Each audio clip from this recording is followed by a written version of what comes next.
പാലക്കാട് നടന്ന ഉപതെരഞ്ഞെടുപ്പിൽ ബി.ജെ.പിയുടെ പരാജയം ആ പാർട്ടിക്കുള്ളിൽ പൊട്ടലും ചീറ്റലുമൊക്കെ ഉണ്ടാക്കാൻ തുടങ്ങിയിട്ട് ദിവസങ്ങളാകുന്നു.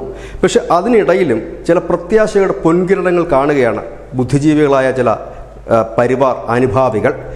അത് എന്തെന്ന് ചോദിച്ചാൽ, പാലക്കാട് തോൽവി ഭാവിയിൽ ബി.ജെ.പിക്ക് വേണ്ടി തുറന്നിട്ടത് ഒരു സുവർണ അവസരമാണ്. കുറച്ചുകൂടി കൃത്യമായി പറഞ്ഞു കഴിഞ്ഞാൽ, ഈ തെരഞ്ഞെടുപ്പ് പാലക്കാട് ഉപതെരഞ്ഞെടുപ്പിൽ CPM അവരുടെ വോട്ട് മറിക്കില്ല എന്നുള്ള കാര്യം 100% ഉറപ്പായിരുന്നു. ഈ തെരഞ്ഞെടുപ്പിൽ നിന്നല്ല, വരുന്ന ഒരു തെരഞ്ഞെടുപ്പിലും ഇനി CPM തങ്ങളുടെ വോട്ട് കോൺഗ്രസിനായി മറിക്കില്ല. ബി.ജെ.പി ജയിക്കുന്നെങ്കിൽ ജയിച്ചോട്ടെ, പക്ഷെ തങ്ങളുടെ വോട്ട് കൊണ്ട് കോൺഗ്രസ് ജയിക്കേണ്ട എന്ന നിലപാടിലേക്ക് CPM എത്താനുള്ള പ്രധാന കാരണം, ഇനി വരുന്ന ഓരോ തെരഞ്ഞെടുപ്പും CPMനെ സംബന്ധിച്ച് ജീവൻ മരണ പോരാട്ടമാണ്. അവിടെയാണ് ബി.ജെ.പി ജയിക്കുമെന്നവർ 100% വിശ്വസിച്ചത്. പാലക്കാട്ടും CPMൻ്റെ ഒരു വോട്ടും എങ്ങും മറിഞ്ഞുപോയില്ല. പക്ഷേ വോട്ടുകളിലൊരു കൺസോൾട്ടേഷൻ ഉണ്ടായി. അത് ബി.ജെ.പിയുടെ അനുഭാവികളുടെ ഇടയിൽ നിന്നായാലും അതിലപ്പുറത്തേക്ക് ന്യൂനപക്ഷ വോട്ടുകൾ ഒരു വലിയ ഏകീകരണം നടന്നു. ആ ഏകീകരണമാണ് ഇപ്പോൾ ബി.ജെ.പിക്ക് ഭാവിയിലേക്ക് വളക്കൂറുള്ള മണ്ണാക്കി കേരളത്തെ മാറ്റുന്നത്. SDPIയുടെ ആഹ്ലാദ പ്രകടനം, ഒപ്പം തന്നെ SDPI നേതാക്കൾ പരസ്യമായി തന്നെ പത്രസമ്മേളനം നടത്തി പറഞ്ഞു, തങ്ങൾ 10,000 വോട്ട് രാഹുലിന് നൽകി, അത് കോൺഗ്രസിന് നൽകിയിട്ടുണ്ട് പാലക്കാടെന്ന്. ഇതോടുകൂടി തന്നെ BC ജോർജ് അടക്കമുള്ളവർ പറയാൻ തുടങ്ങി, ഇതൊരു ചൂണ്ടുപലകയാണ്. അതായത് വരുന്ന നിയമസഭയിൽ തീവ്ര ഇസ്ലാമിസ്റ്റുകൾ കോൺഗ്രസിലേക്ക് പിടിമുറുക്കുന്നു, അവരുടെ സഹായത്തോടെ കേരളം പിടിച്ചടക്കുകയാണ് ഇനി കോൺഗ്രസിൻ്റെ ലക്ഷ്യമെന്ന്.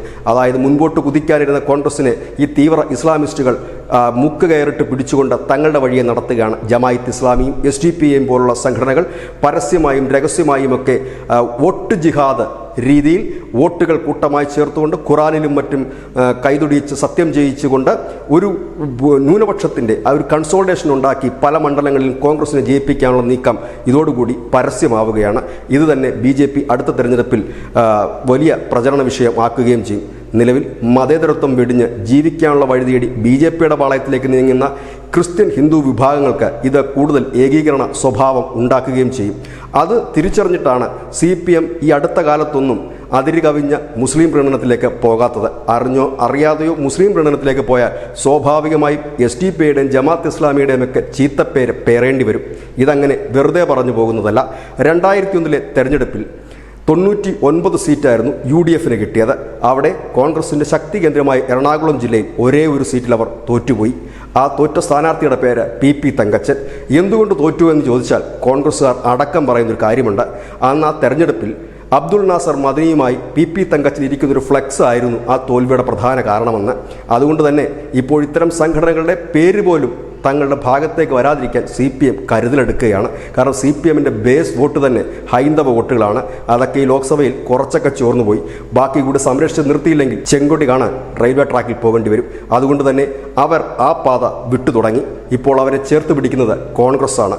ഭാവിയിൽ തീവ്ര ഇസ്ലാമിസ്റ്റുകൾ കേരളം ഭരിക്കണമോ എന്ന് ഒരു ചോദ്യമുയർത്താൻ ബി.ജെ.പിക്ക് ഇതുമൂലം കഴിയും. അതിനവർക്ക് ഉദാഹരണമായി കാണിക്കാൻ പാലക്കാടുണ്ട്.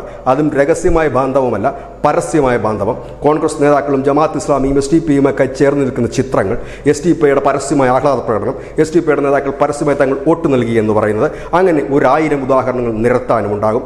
ഇതൊക്കെ മധ്യ തിരുവിതാംകൂറിലും തെക്കൻ കേരളത്തിലുമൊക്കെ വീശിയടിച്ചാൽ പണ്ട് PS ശ്രീധരൻ പിള്ള പറഞ്ഞതുപോലെ ഒരു സുവർണ അവസരമാണത്. News India Malayalam.